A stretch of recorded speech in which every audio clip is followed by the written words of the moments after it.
What up, everybody? Welcome back to For Publications YouTube channel. As always, me Rich. On this channel, we talk about zines and DIY culture, and I got a good one for you guys today. I'm checking out some zines sent in to me by Adel Souto, and these zines are zines made for people that have a passion and need to create, and they're very, very cool, very, very interesting, and we're gonna get into them right now.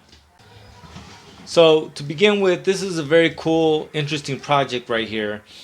It's basically the ambiance of a city, his neighborhood, playing on this tape. And it was great because I didn't really know what to expect, but I popped in the tape first and I listened to the track and I used this track as I read, and it made for a great ambiance, honestly.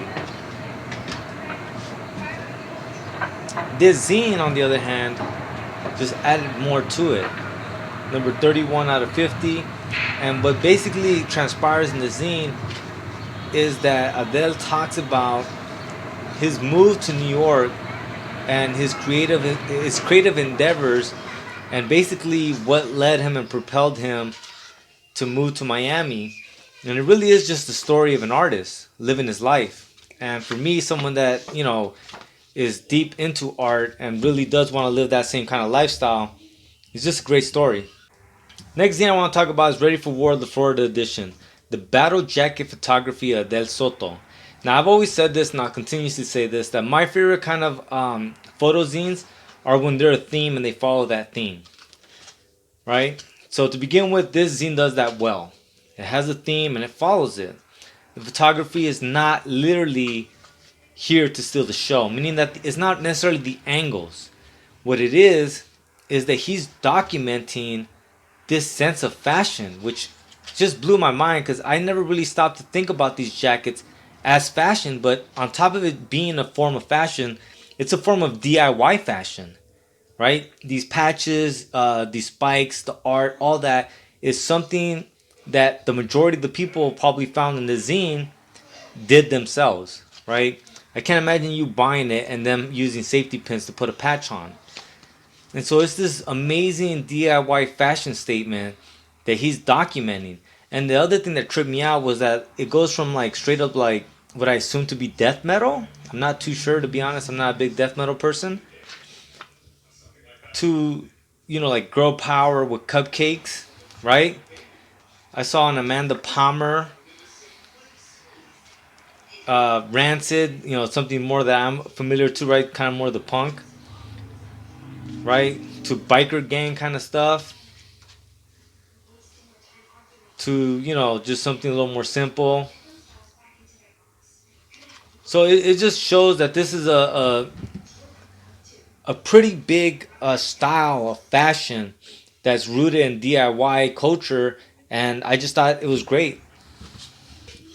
Lastly, we have a know-it-all asshole jerk, which I enjoyed a lot, and I'm sure that Adele as well, because he does film. I know he's not printing them anymore, but in Goodbye Bedstoy, he talks about how he's dabbled in film and things like that. This, for me, honestly, for any filmmaker, this is an amazing zine to have. I kept reading each page because it's a lot of like random information. And like, I'm not going to say that all the pages could be a story onto itself or a movie onto itself, but a lot of them can. Like this one, All Hail Emperor Norden.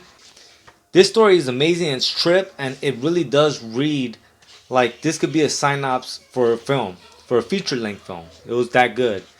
And there's a whole bunch of them, right? Send in the Clowns, that was another one that I couldn't help but think like that would be a good movie. This one was crazy. The Sexy Sounds of the Dead, this one was crazy. It literally is about this artist who's just experimenting with a lot of different art forms, and basically is disowned by the art community because he basically commits, necrophilia, basically has sex with the dead and records it and tries to use that as some sort of art, and he's disowned. Like, tell me that doesn't sound like a fucking movie, right? Gone Fishing, this story about the cult, like this shit is like a lot of this is crazy, man. Oh, this is a good one too. This is one of the main ones that I read that I was like, this could have been a movie. The Strange Case of One Crazy Song, which is basically this person falling into mania, and who is schizophrenic and has like a mental health issues, and basically is taken advantage of and used as a drug mule, and then is found guilty and put to death. It's fucking trip, man. And one of the things I want to mention is that here it is. With my love of producing fanzines still in full swing, I decided to put some of my favorite stories out in zine form.